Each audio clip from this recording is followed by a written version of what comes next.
Alan Dershowitz, good morning, my friend. How are you?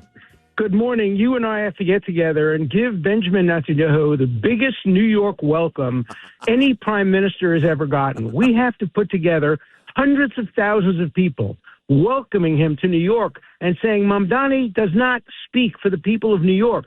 He speaks for the radical anti-Semites, anti-Israel minority in New York, but the majority of New York love Bibi Netanyahu. We welcome him with open arms. The two of us should be heading a committee to welcome him, greet him at the airport, and give him the key to the city that we will make up to show Mamdani that he is just a bigot, an anti-Semite, anti-Israel, and deserves no respect whatsoever. You know, he chickened out. The reason he chickened out is because we threatened to sue him.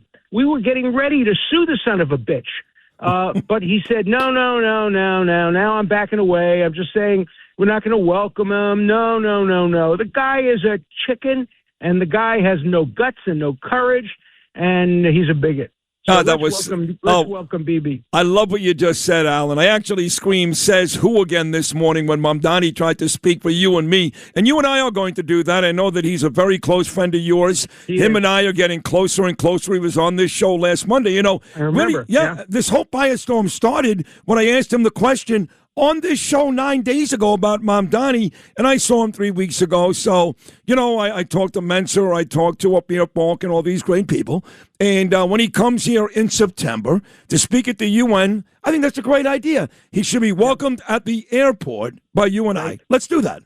Let's do that, and let's welcome him at the UN. Let's go to hear him speak at the UN.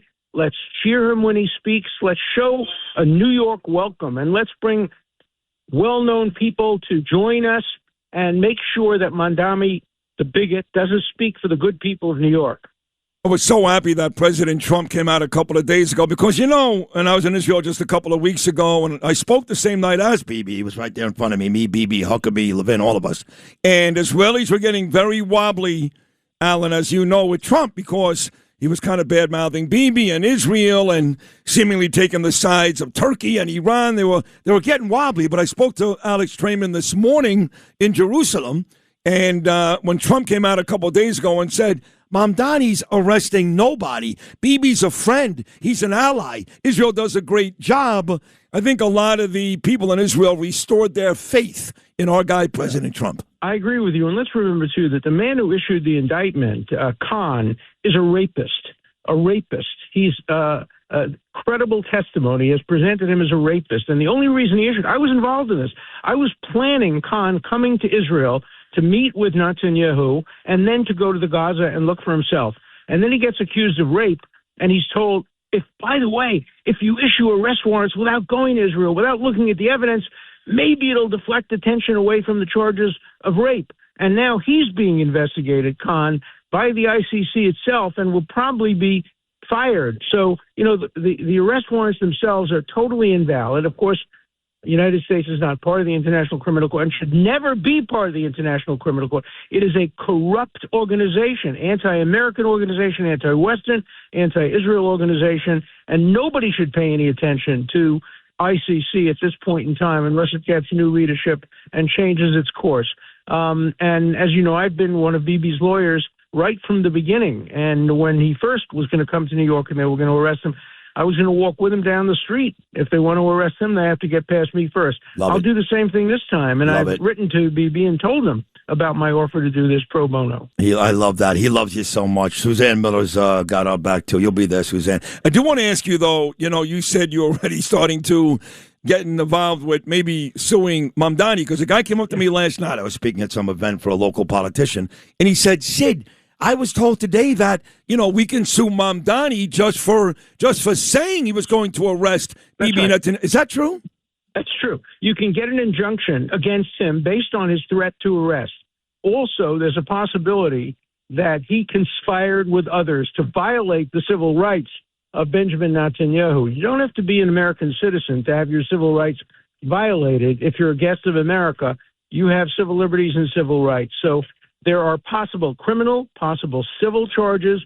Now that he's withdrawn his threat, maybe those have dissipated, but he withdrew them not because he has any belief in his withdrawal. He withdrew them because he's chicken.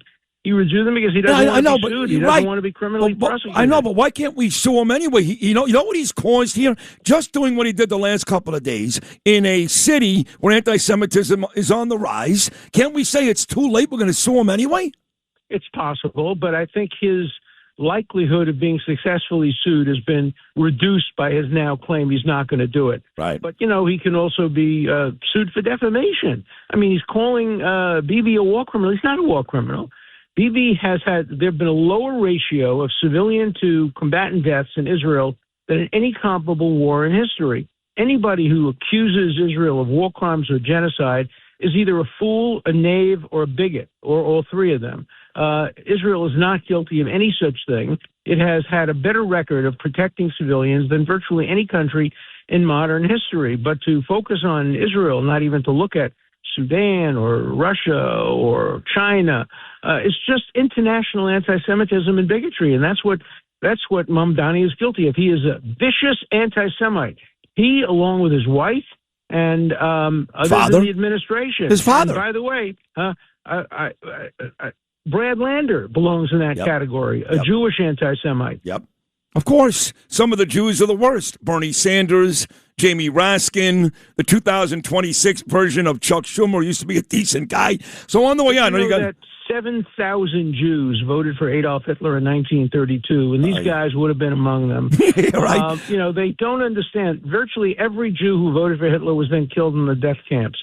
But these people don't know their own interests. They put their hard left anti-Semitic ideology before their association with their Jewish heritage and background. And some of the worst offenders, the worst thing about the vote the other day with 103 Democrats is that even decent people like Auchincloss, the congressman from Massachusetts, who's generally pro-Israel, even he was pressured to vote against Israel. And there was another guy whose family was threatened. Yep. And he gave in. Yep. He gave in after his family was threatened. I saw that. You threatened my family. I'm going to the FBI and getting you arrested.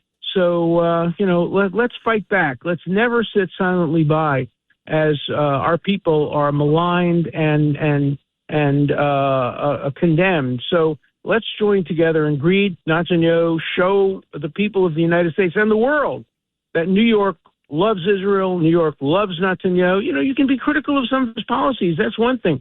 But he's the elected prime minister of the only nation state of the Jewish people in the world, and we have to respect that. And Mamdani should respect it. He won by a larger margin than Mamdani won. And I don't think Mamdani is ever going to win again. I hope.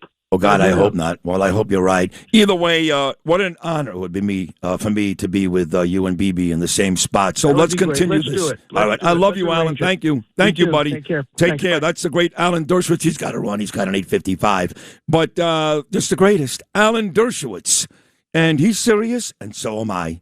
We're going to welcome Bibi. Thanks for listening to Sid and Friends in the Morning. You can hear Sid and Friends in the Morning weekday mornings at 6. If you like the podcast, share it with your friends and listen anytime at WABCRadio.com and download the WABC Radio app. Hit that subscribe button on all major podcast platforms. Plus, follow WABC on social on Instagram, TikTok, Facebook, and X. See you next time for a new episode so you never have to wonder. What the heck is going on here?